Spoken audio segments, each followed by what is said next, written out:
أعوذ بالله من الشيطان الرجيم بسم الله الرحمن الرحيم الحمد لله الذي لا يبلغ مدحته القائلون ولا يوصي نعمه العادون ولا يؤدي حقه المجتهدون الذي لا يدركه بهد الهمم ولا يناله غوث الفتن الذي ليس لصفاته حد محدود ولا نعت موجود ولا وقت محدود ولا أجل ممدود فطر الخلائق بقدرته ونشر الرياح برحمته ووتد بالسخر ميدان عرض ثم الصلاة والسلام على أشرف الأنبياء والمرسلين وحبيبنا وحبيب رب العالمين بالقاسم محمد اللهم صل على محمد وعلى أهل بيته الطيبين الطاهرين واللعن على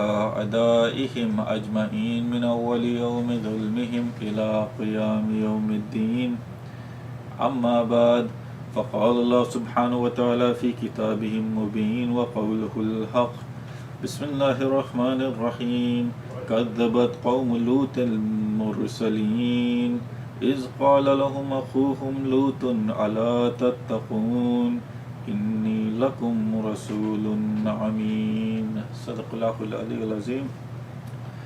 Before we get started, anyone that is listening to this lecture, please recite of Surah Fatiha for the marhumin of the sponsors of tonight's lecture. Please recite Surah Fatiha for the marhumin of Hassan Abbas and the marhumin of the Larda family. Bismillah ar-Rahman ar-Rahim. Alhamdulillah.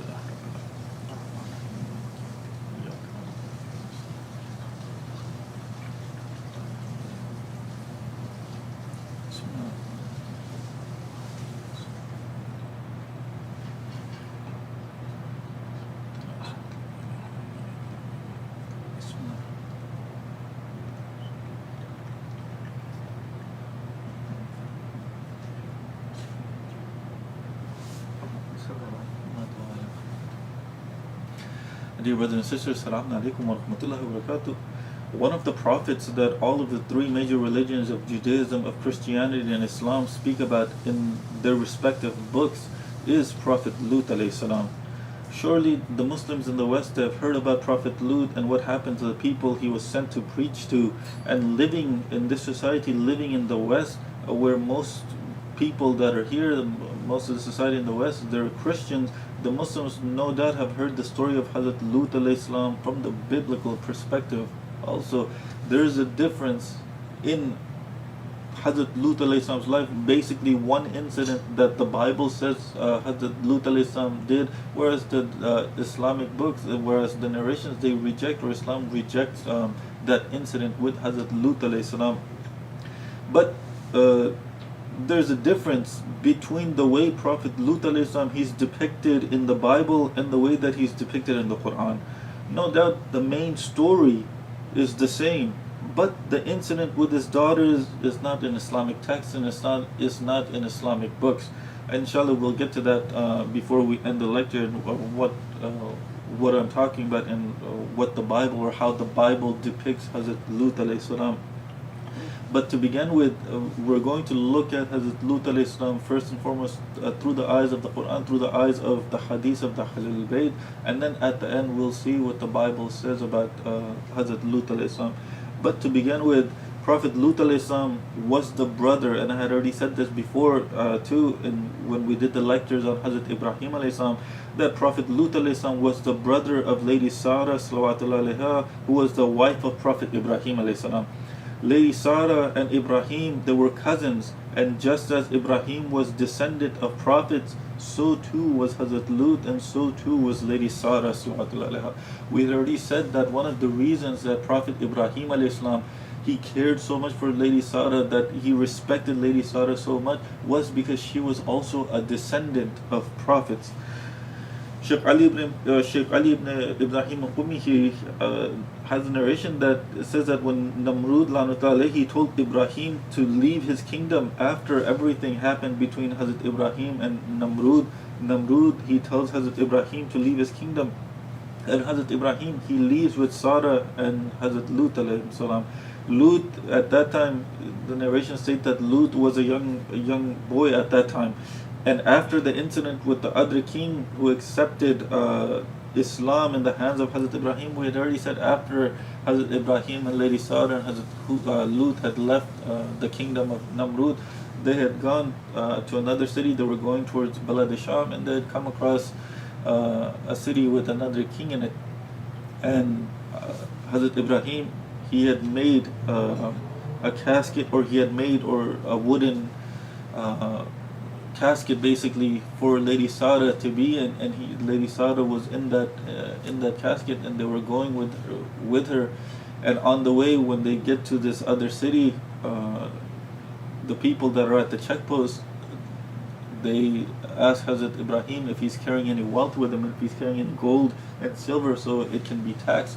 And Hazrat Ibrahim, he tells them, and then when they see that casket, or when they see that coffin, they ask Hazrat Ibrahim, what's in that? And he says, look, don't open it.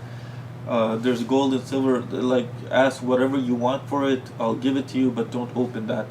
But they go and open it, and then they ask, what's your relationship to this person? And Hazrat Ibrahim, he says that that's my wife, and she's my cousin. Then they say that no, we have to go to the king. And the king, the incident happened was the king where he has the coffin opened up, and he sees Lady Sarah, and he reaches out to touch her, but his hand, it becomes paralyzed in its place, because Hazrat Ibrahim, he prayed to Allah subhanahu wa ta'ala to prevent that king from touching Lady Sarah. When it becomes paralyzed, the king, he looks at Hazrat Ibrahim and he says, did your Lord do this? And Hazrat Ibrahim, he says, yes. And the king, he says, ask him to fix it again, ask him to make it unparalyzed again, and I won't go back.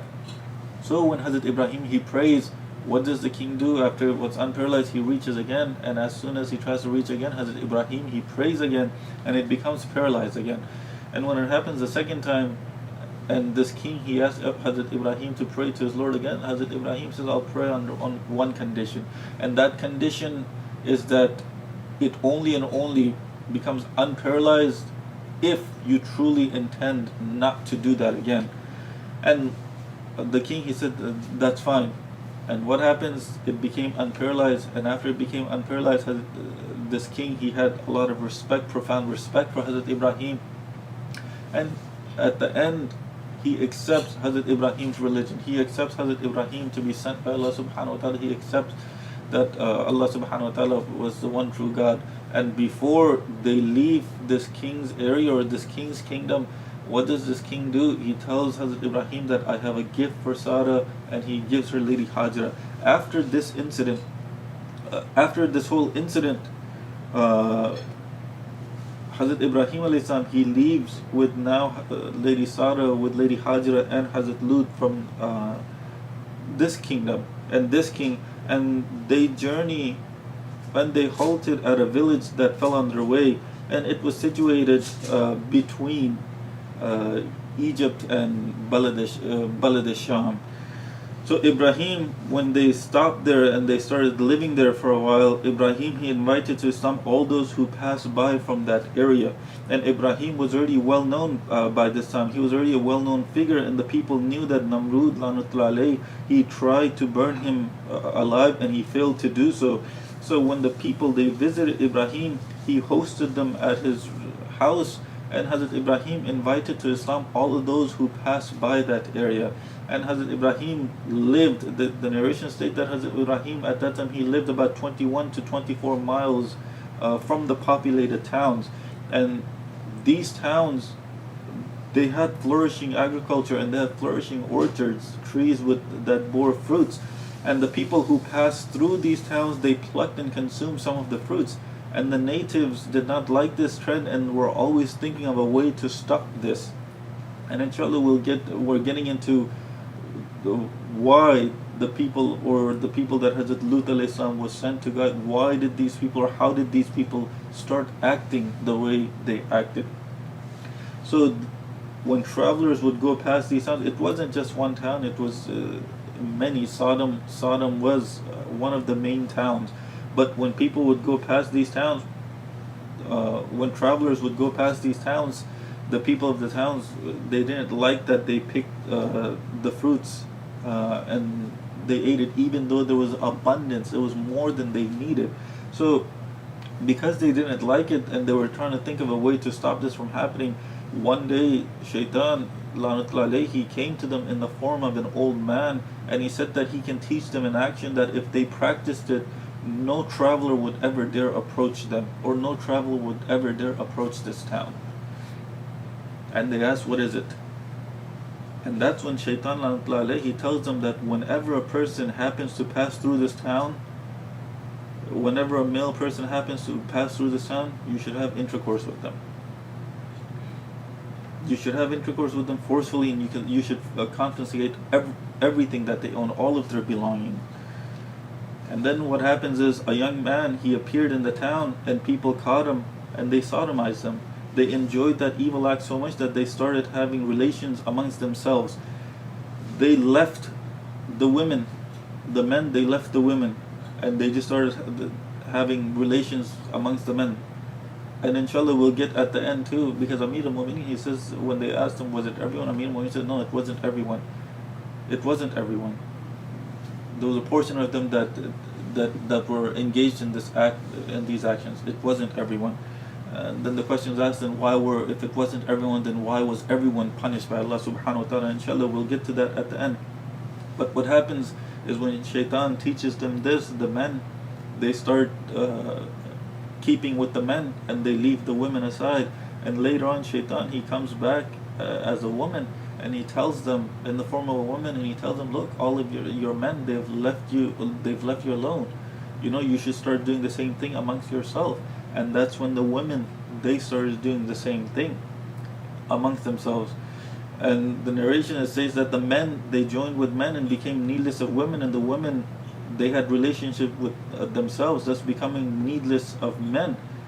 And Ibrahim alayhi salam, he received complaints of this evil practice, and that's when he dispatched Hazrat Lut alayhi salam in order to warn the people of divine punishment and to stop them from indulging in this type of behavior. When Lut alayhi salam, he reached Sodom, the people asked him who he was, and he tells them that I'm Lut, the cousin of Ibrahim, who was cast into the fire by Namrud lanatullah alayh, but that fire did not burn him. Allah subhanahu wa ta'ala ordered the fire to be cool in a medium of safety for Ibrahim, and he is residing at a short distance from this area. Hazrat Lut alayhi salam, when they asked him who he was, he basically told them that I'm the cousin of Hazrat Ibrahim, who was cast into the fire, and this fire, even though he was cast into the fire, this fire did not burn him. And as it was stated before, people around the areas, they had already heard about Hazrat Ibrahim and the incident with the fire. So Hazrat Lut, he goes there and he tells them that Hazrat Ibrahim is at a short distance from this area, so fear Allah subhanahu wa ta'ala and stop this evil practice of yours. If you do not stop, then Allah subhanahu wa ta'ala shall surely destroy you. The people, they became fearful and could not muster the courage to harm Hazrat Lut alayhi salam, but they continued to rape travelers who passed through their village. It wasn't only homosexuality, it was also a rape. These were the types of actions that the Qawm Lut, or the people of Lut, were engaged in. So Lut alayhi salam, he tried to save the poor victims. The travelers that would come, he tried to save them. And Lut alayhi salam himself, he married one of the women that lived in the land, and he had daughters with her. And he continued to live amongst them for a long period of time and preached to them, and he admonished them. It wasn't that Hazrat Lut came to this town, he saw what was happening, he cursed all of these people, and Allah subhanahu wa ta'ala, he sent punishment the next day. No, it wasn't like that. Hazrat Lut alayhi salam, just like all of the prophets before him, what did he do? It wasn't all of a sudden that they were punished. No, after years, when they weren't adhering or they weren't listening to Hazrat Lut alayhi salam, what happened? Whenever Hazrat Lut alayhi salam, he would tell them, he would admonish them about punishment, they were not affected by anything that he would say, even though he told them to stop it, or they would be stoned. They themselves, they said they told Hazrat Lut, you better stop doing what you're doing, or we will stone you to death. And when we find out the type of punishment that befell them, you'll see how it relates to what they said to Hazrat Lut alayhi salam, because they tell Hazrat Lut, Ya Lut, if you don't stop preaching to us, if you don't stop telling us what to do, then we'll surely stone you to death or expel you from this town. So at last Hazrat Lut alayhi salam prayed for divine punishment for these people. Imam Muhammad Baqir alayhi salam, he says that Hazrat Lut alayhi salam, he preached amongst the people for 30 years and continued to invite them towards Allah subhanahu wa ta'ala and warn them of that divine punishment. It was 30 years Hazrat Lut alayhi salam, he was inviting these people to the religion for 30 years. So that means what? That means that for 30 years these people were engaged in these immoral acts and they weren't listening to Hazrat Lut alayhi salam. So when the people say Allah subhanahu wa ta'ala, he quickly punished them, no, he didn't quickly punish them. He gave them 30 years to straighten out.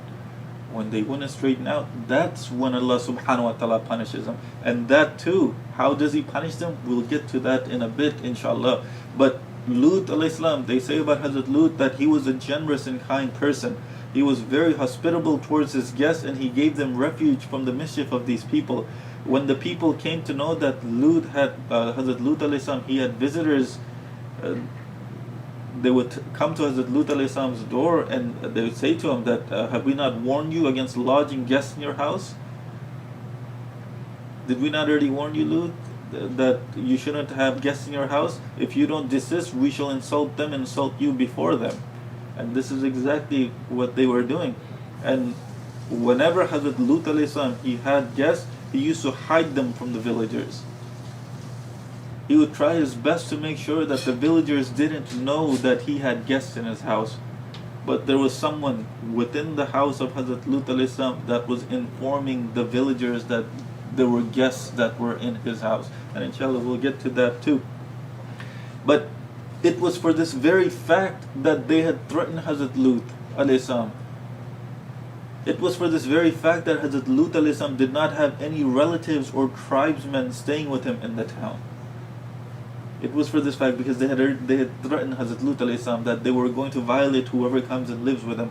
And Lut alayhi salam, he was always hoping, after it got to this point, he was always hoping for divine wrath to descend on the people. And he and Hazrat Ibrahim alayhi salam, they both had a high station in the eyes of Allah subhanahu wa ta'ala. They say that whenever Allah subhanahu wa ta'ala decided to send punishment, he observed the love and devotion of Ibrahim and the love and devotion of Hazrat Lut and postponed the punishment. He postponed that punishment. At last, Allah subhanahu wa ta'ala's fury intensified and then he decreed annihilation for the people of Lut.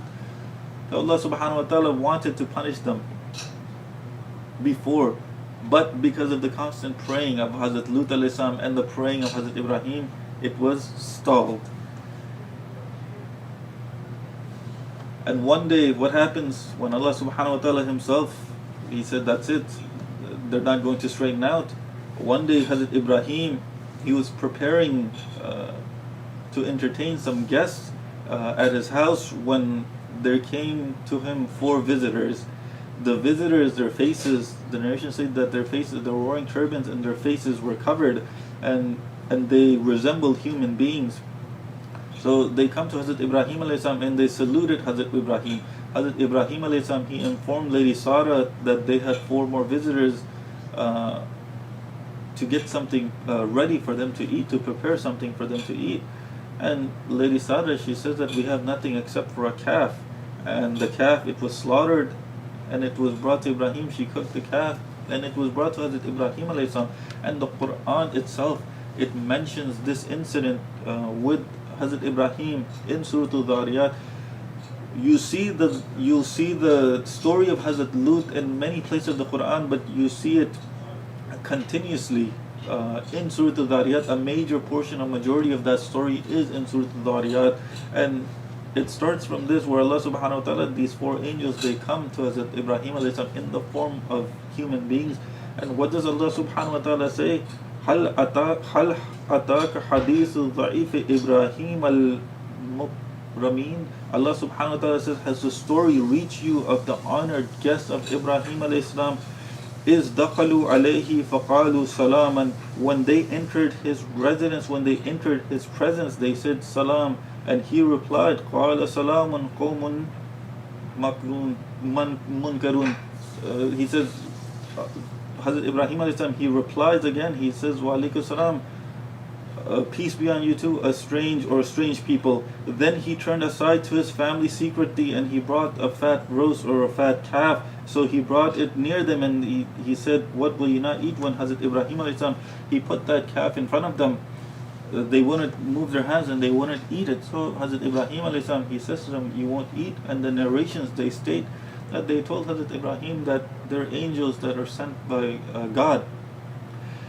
When they told him that they were angels that were sent, Hazrat Ibrahim, he starts to fear a bit. And that's when the verse of the Quran, it says that he conceived a fear of them, and they said, fear not, and they gave him the glad tidings of a son endowed with knowledge. Allah subhanahu wa ta'ala, he sent 4 angels to destroy the people of Hazrat Lut. It was Jibreel alayhi salam, Mikael, Israfil, and another angel by the name of Karubil. These were the 4 angels that were sent by Allah subhanahu wa ta'ala. And the angels, they came dressed in the form of human beings, and they were dressed like human beings. And when Hazrat Ibrahim didn't recognize them, and all of that story happened with that whole story happened with Hazrat Ibrahim. Hazrat Ibrahim, when they tell him that they've been sent to destroy the town of Hazrat Lut, or the people of Lut, Hazrat Ibrahim, he asked them, would you destroy them even if there are 100 faithful believers amongst them? Look at the mercy of Allah subhanahu wa ta'ala. Would you destroy them even if there are 100 faithful believers amongst them? And they say no. If there are 50, Hazrat Ibrahim then asks, what if there are 50? And they say no. What if there are 30? And they say no. If there are 20? And they say no. Would you destroy them if there were only 5 believers in that town? And they say no. Finally, Ibrahim asked what the angels would do if there's only a single believer amongst the people. When he asked them this question, they replied in the negative. They say, Ya Ibrahim, we're not going to. Ibrahim, that's when Hazrat Ibrahim alayhi salam, he says that Lut was present amongst them. And that's when the angels, they replied that we know better that he is present there. We know who is present there. We know, Ya Ibrahim, we know better who is there and who's not there. No harm, they say that no harm will come to him or his family except for his wife. Except for his wife. And we'll see what happens to his wife too. And from there, 2 of the angels, they went to Hazrat Lut from there. And Lut, he was busy on his farm on the outskirts of the town. And the angels, they saluted Hazrat Lut alayhi salam, and they were wearing the same turbans that they were wearing when they came to see Hazrat Ibrahim alayhi salam. And Lut noticed their pure faces and saw that they were wearing white dresses, and they had basically tied their turbans on their heads, and they had wrapped their face around so no one wouldn't recognize them.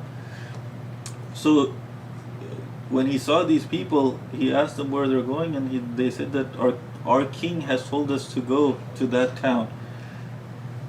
When he heard this, he invited them to come to his house, because he knew the type of people that lived in that town that they were going. These angels had not told them that they were going to that town to destroy that town. So what did he do? He invited them to his house. And they accepted the invitation. Hazrat Lut, he led the way, and they followed. Lut was very pensive about taking them to his residence through the midst of the people, because he knew what kind of people were in that town. He knew the habits of the people, and he thought that he would be responsible for whatever befalls his guests. And he told these people, he told his guests, these angels, that you're going towards a community that is the worst of creatures. That is the worst of creatures.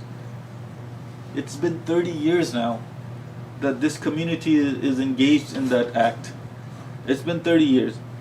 And this community hasn't stopped. This community hasn't listened to Prophet Lut alayhi salam. Even now, when Allah subhanahu wa ta'ala has said that this community needs to be punished, He sends Hazrat Jibreel with commands. Allah subhanahu wa ta'ala, He instructed the angels to not destroy the people until when Hazrat Lut alayhi salam, he testifies at least 3 times for their evil deeds.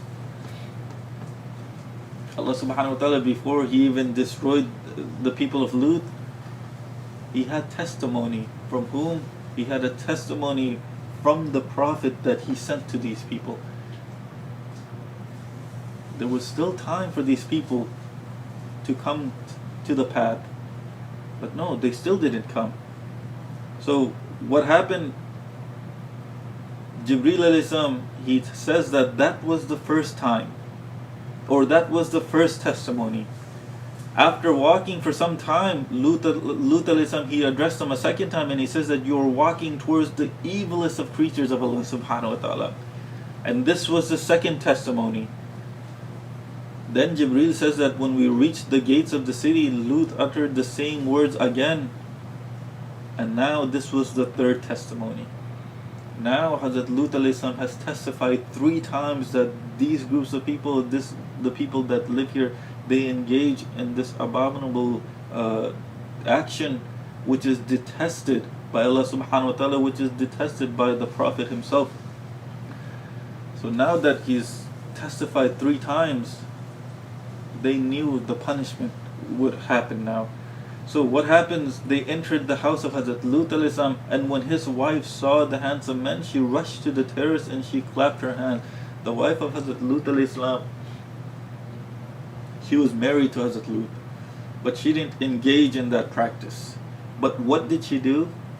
Whenever they would have a guest, or if they would have a guest, if Hazrat Lut would have a guest, she would find a way to let other people know that engage in that act, that she would find a way to let them know that they had guests. So what happened now when these guests came to Hazrat Lut alayhi salam's house, she went and she started clapping her hands. That was a sign to let them know. When the people were slow in answering the clapping of the hands, when they were slow in answering that call, she let out smoke from the house to let them know that they had guests. And when the people saw the smoke, they rushed towards Hazrat Lut alayhi salam's house, and his wife is the one that told them that they had visitors and that she had never seen such handsome people before.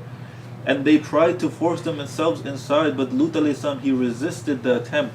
And when they saw the young visitors, they asked Hazrat Lut, Ya Lut, O Lut, have you also acquired our practice? And Lut alayhi salam, he tells them, they're my guests, so do not insult me before them. And they say, there's 3 of them. They don't desist. They say, Ya O Lut, there's 3 of them. You can keep 1 to yourself and hand us the remaining. Hand us the other ones. Lut alayhi salam, he housed his guests in a room, and he says, I wish I also had relatives and kinsmen to protect me from your mischief. And the people, what did? They didn't listen to anything Hazrat Lut was saying. And in their efforts, they broke through the door and they came inside. And Jibreel alayhi salam, as soon as when they came inside, Jibreel alayhi salam, he says to Hazrat Lut, he says, O Lut, we have been sent by your Lord. These people cannot harm you. And what does he do? He points towards these people that had barged into Hazrat Lut alayhi salam's house. And as soon as he points to them, they were blinded immediately. And Lut alayhi salam asked the angels what Allah subhanahu wa ta'ala had commanded them concerning the people. And they replied, Ya Lut, we have been ordered to subject them to a torment the next morning. It was sunset now, it was nighttime now, and they had told Hazrat Lut, Ya Lut, tomorrow morning these people are going to be punished by Allah subhanahu wa ta'ala. And Hazrat Lut alayhi salam, because now that he had had enough, he couldn't take it anymore, he tells them, I wish you could destroy them this very minute. And they tell Lut, Ya O Lut, no, we only do what Allah subhanahu wa ta'ala has ordered us to do. He has ordered us to annihilate them tomorrow morning. The time in which Allah subhanahu wa ta'ala has ordained for their punishment is tomorrow morning. So when the people realized now that divine punishment was about to descend on them, Jibreel alayhi salam, he instructed Hazrat Lut to flee from this place. With whatever supporters that he had, Jibreel alayhi salam, he instructed Hazrat Lut to leave this town, leave this place, and go to the outskirts of the city with his supporters. And he told them that none of them should look back. Run away from here and none of you should look back. And added that he told Hazrat Lut that if his wife was to look back while they were running, she would invite the same wrath as these townspeople.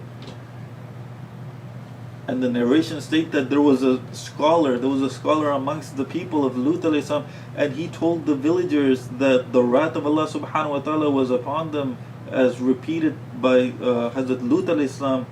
But he said, look, he told the people to surround the house of Hazrat Lut and not to let him escape, because if he is amongst the people, the punishment would not subside, or the punishment would not descend. If Hazrat Lut alayhi salam is still here in this town, then Allah subhanahu wa ta'ala would not punish this town.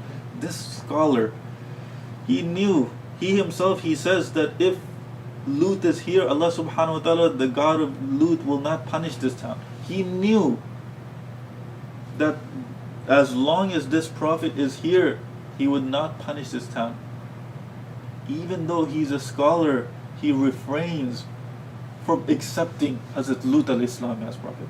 Even though he knew what was about to happen, he refrains from accepting Hazrat Lut alayhi salam as a Prophet. So what did the residents do? The narration states that the residents, they surrounded Hazrat Lut alayhi salam's house from all sides. And Jibreel, when he told Hazrat Lut to escape, Hazrat Lut, he said, Jibreel, how am I supposed to do that? They've surrounded the house. They've besieged my house from all sides. There's no way I can leave this place. And Jibreel, what does he do? He points and a pillar of light comes and it starts to shine before Hazrat Lut alayhi salam, and he says that they should leave by its support and must not at any cost look back. And Lut and his people left the town. The narrations, they say that Hazrat Lut with his family and the few people that believed in Hazrat Lut, they left the town from an underground passage that Hazrat Jibreel alayhi salam had made. But what happened while they were leaving?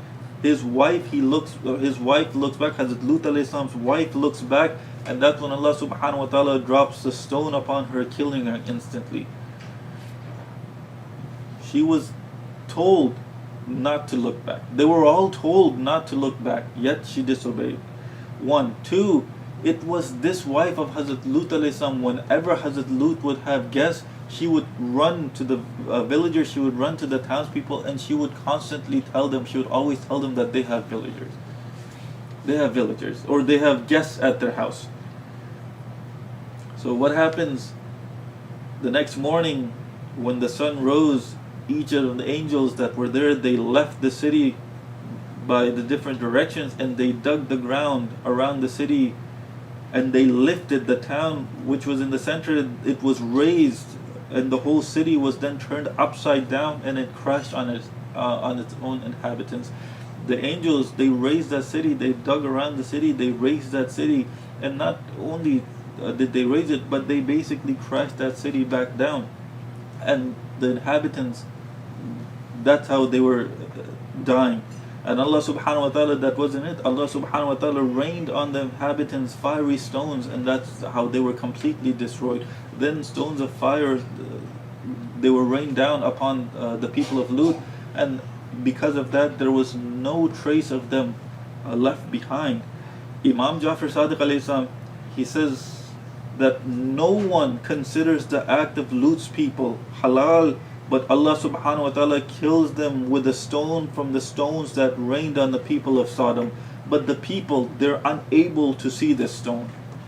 They're unable to see the stone. What was the beginning of that hadith, brothers and sisters? No one considers the acts of Lut's people halal. Forget engaging in the act. No, just considering it to be halal. Why is this important? We'll get to it because of a hadith from Imam Ali alayhi salam. Imam Ali alayhi salam says that it wasn't all of the people of the town that were sodomists. It wasn't all of the people of the town that were engaging in that act. Imam Ali alayhi salam himself, he says that most of the people, they weren't engaged in that act. But those people that weren't engaged in that act, they never prevented the others from committing this grave sin. They never told the ones that were doing it that it was wrong. They never told them to stop. They never told them to desist. They never started, or they never tried to help Prophet Lut alayhi salam in getting them to stop. They stayed quiet on the matter. They stayed quiet. They can do what they want. Let them do what they want. This idea, let them do what they want, even when you see them doing something wrong, Islam does not accept this idea. Islam says if this is your mentality, then even though you're not engaged in that act, by you staying quiet, you're basically giving that act your blessing. By you telling, or by you not commanding them to stop, you're basically allowing that act to continue.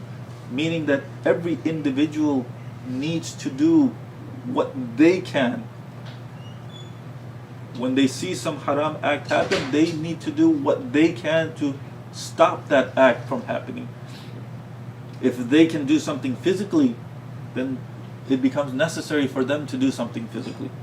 No, if they can't do it physically, if they can do it verbally, then it becomes necessary for them to do it verbally. Hazrat Lut alayhi salam, what was he doing? Could he stop them physically? No, he couldn't.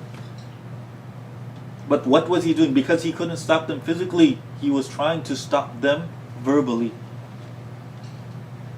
He was trying to stop them verbally. The people that were there, the majority of them, according to Imam Ali alayhi salam, they weren't engaged in that act. But those people, they weren't stopping these people from engaging in that act verbally either. And because of that, the punishment that befell the people of Lut, these people were also in that punishment. Why? Because they stayed quiet on the matter. They stayed quiet on the matter. And before I just conclude, there's a story, because now we're coming into the days of Amir al-Mu'mineen, where we commemorate his shahadat. In the time of Imam Ali alayhi salam, a slave, he was charged with the murder of his master. After he was charged, he was brought in front of Imam Ali alayhi salam, and the slave, he told Imam Ali that his master, he had sodomized him by force at night. He had sodomized them by force at night when they were alone, and because of that, he killed him. He killed him. Then Imam Ali asked him, he asked that slave, did your master repent? Or did he ask Allah subhanahu wa ta'ala for forgiveness before you struck him? Before you struck him, did he ask for forgiveness? And the slave, he says, no. He never repented, he never asked for forgiveness. He didn't do any of that. Ya Ali, he didn't do any of that. Then Imam Ali alayhi salam, he tells the people, the Holy Prophet had told me that the dead body of a sodomist who had not repented before death is removed from his grave and thrown into the heap of the sodomists of Sodom, so that they all shall be raised together on the day of judgment. He says that the Holy Prophet told him that anyone that engages in that type of behavior that the qawm of Lut engaged in, that the people of Lut engaged in, Imam Ali says that the Holy Prophet had told me that from amongst this ummah, anyone that engages in that act and doesn't repent and they're killed, Allah subhanahu wa ta'ala, He removes them from the grave and He puts them, or He puts their body with the bodies of Qawm Lut. Why? So on the day of judgment, all of these people can be gathered together and they are resurrected together as one group.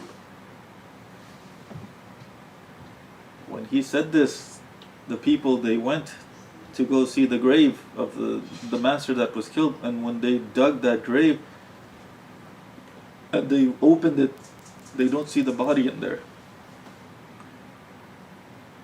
When they didn't see the body in there, they realized that what the slave was saying was true, and he was set free. The sins that the people of Lut committed, brothers and sisters, those are grave sins, not just according to Islam. Those are grave sins according to Judaism. Those are grave sins according to Christianity also. When you hear or when you see, when you read about those types of sins being committed here, if you cannot physically stop them, verbally say that those are wrong. If you can't verbally say that those are wrong, then at the very least, the Holy Prophet says, at the very least, you should think that, you know what, that shouldn't be done. You should think. This idea that let people do whatever they want, no. If we continue with this idea, let everyone do what they want, then on the Day of Judgment, by Allah subhanahu wa ta'ala, what will He do? Hey, you saw this sin happen. You had this idea, you had this mentality, let them do what they want. It doesn't bother me, it's not affecting me. Let them do what they want. This idea is not compatible with Islam. Any injustice that happens, even if it happens to someone else, no, you should come out and you should say that shouldn't happen. And inshallah we'll just end there for tonight, and we'll continue the life of another prophet tomorrow inshallah, and then from the next day on inshallah we'll dedicate those nights, the night of the 19th, 20th and 21st, specifically to Amir al-Mu'mineen al-Islam, and then after that then we'll go back into our topics of the lives of the prophets of Islam, and inshallah brothers and sisters, I pray at the end to Allah subhanahu wa ta'ala to keep the Imam of our time safe, make his reappearance as soon as possible, and let us and our families and everyone who's willing to sacrifice their life for him and his cause be able to sacrifice their life for him and his cause. I ask Allah subhanahu wa ta'ala that if this virus that is spread around the world, if this virus is that virus which is narrated in the narrations, that before the Imam appears there will be viruses that will take over the world and they will kill populations. If this virus is amongst those viruses, then we ask Allah subhanahu wa ta'ala to speedily hasten the reappearance of Imam Zaman. But if it's not, I ask Allah subhanahu wa ta'ala to make this virus from amongst those viruses and hasten the reappearance of Imam Zaman alayhi salam. I ask Allah subhanahu wa ta'ala to forgive our sins, to forgive the sins of all of our family members, to forgive the sins of all of the marhumin, mu'mineen, mu'minat that do not have anyone to pray on their behalf. And brothers and sisters, if anyone else would like to sponsor these lectures, please get in touch with Brother Asad Zaidi and ask him what needs to be done to sponsor these lectures. And inshallah, I will see you all again tomorrow for another lecture. Walhamdulillahi Rabbil Alameen.